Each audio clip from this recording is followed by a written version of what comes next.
ما تيجي النهارده بوصفه صغيره جدا وكلها من مطبخك. هرجع لك خشب البيت كله جديد، مهما كانت حالته، مهما كان مليان دهون اتربه او ساخ، كله هيرجع زي الفل. كل اللي عليكي ليمونه، ليمونه كبيره كده. ما عندكيش ليمونه كبيره يبقى ليمونتين لثلاث ليمونات، وبقشرهم، وهتحطي لهم كوبايه من الخل، وهتبتدي كده تضربيهم في الخلاط لغايه ما ينعموا. وصفتنا ما فيهاش ولا نقطه ميه. تحطي الخل عشان يشغل الخلاط، ونزلت بمعلقتين من زيت الزيتون وعليهم معلقتين من اي سائل مواعين عندك، وتقلبيهم تقليب كويس جدا كده لغايه ما تدمجيهم مع بعض عشان الزيت يفقد الخواص بتاعته. هتنزلي بمعلقه شاي من كربونات الصوديوم او صودا الخبز، وتنزلي بالخليط وفي طبق واسع كده علشان خاطر الفوران اللي هتشوفيه. الثواني والفوران اللي انت شايفاه ده كله هيهدى خالص. وقلت لك صفيه كويس عشان تحطيه في بخاخه. بعد ما هدي معايا كده الوصفه تمام، بس انت كده شامه ريحه خل قويه جدا.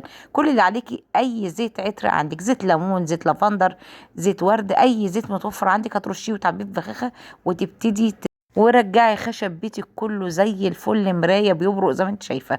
امسحي كويس جدا. معاكي قماشه تمسحي اول حاجه بعد ما ترشرشي كده بالبخاخه، تمسحي التراب، وبعد كده قماشه تانية ناشفه تلمعي بيها، وادعي لي دعوه حلوه من قلبك. لو مش عايزه نفس السرعه دي، الفيديو نزل امبارح موجود على القناه، خشي شوفيه وكله تفاصيل هتفيدك جدا. وكمان معلومه وطريقه تنظيف خشب المطبخ لو كله دهون، عندك في الفيديو كامل على القناه. وممكن كمان تضغطي على علامة المثلث اللي بسيبها لك، اللي هي تحت صورة القناة مباشرة.